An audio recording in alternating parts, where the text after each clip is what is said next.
Hi friends, आप देख रहे हैं फिल्मी किचली। मैं हूं रूना आशीष। चलिए हम बात करने वाले हैं अरुणिता कांजीलाल के बारे में।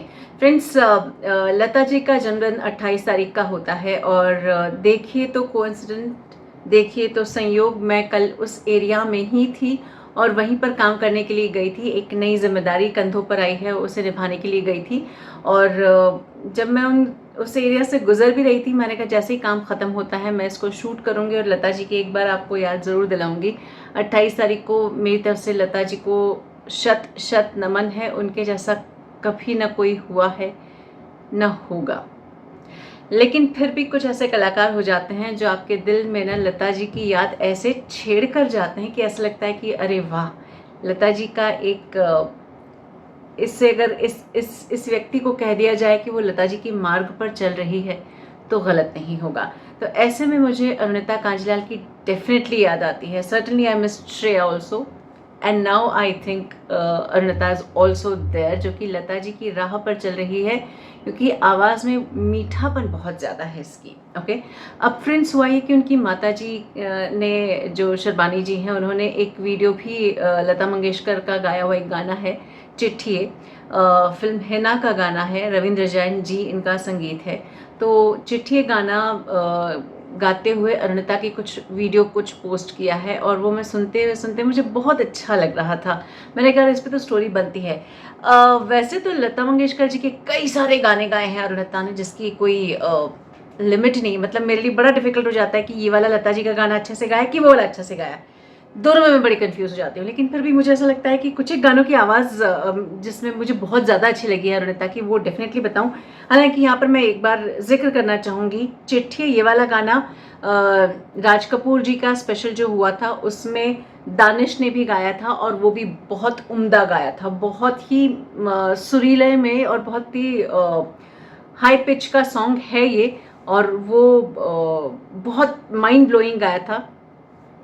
सलमान गा चुके हैं अपने एक शो में ये, सलमान अली। लेकिन I really really appreciate Danish share for singing and attempting and beautifully singing this song.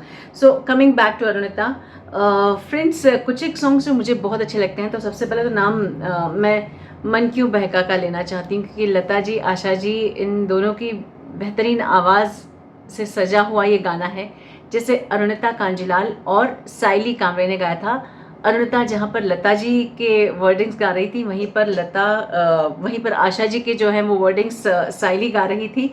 और मज़े की बात ये कि ये गाना दोनों ने परफॉर्म किया था आशा जी के सामने। उस समय बात कुछ ऐसी हुई थी कि मतलब थोड़े दिन पहले मनोज मुंतशिर का जब उनका ये शो, वो शो पर थे बतौर गेस्ट, तब उन्होंने ये वाला दोनों ने गाया था, मन क्यों बहका। साइली ने भी और अरुणिता ने भी, तभी बड़ा अप्रिशिएट किया गया। और जैसे ही आशा जी आई तब उन्होंने बोला कि इन दोनों की आवाज़ में डेफिनेटली सुनिएगा, क्योंकि हमें ये वाला गाना बड़ा अच्छा लगा है। और फिर आशा जी ने भी ये वाला गाना सुना था और उनको भी गाना पसंद आया था। उसके अलावा सत्यम शिवम सुंदरम को मैं नहीं भूल सकती। अरे बाप रे, मतलब कोई कैसे बोले सत्यम शिवम सुंदरम को? 10 करोड़ तो उसके व्यूज़ हो ही चुके हैं।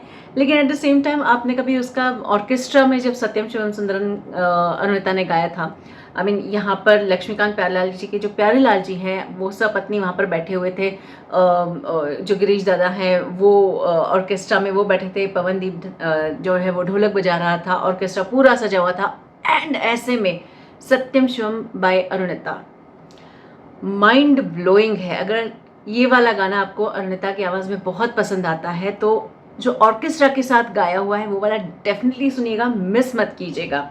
और आर के स्पेशल में ही मुझे एक राधा एक मीरा जब उन्होंने गाया था अरुणिता ने, तब वो वाला गाना मुझे हमेशा याद रहेगा, क्योंकि राज कपूर स्पेशल था और सामने रणधीर जी बैठे हुए हैं। तो समहाउ ऐसा हो जाता है ना कि कुछ एक गाने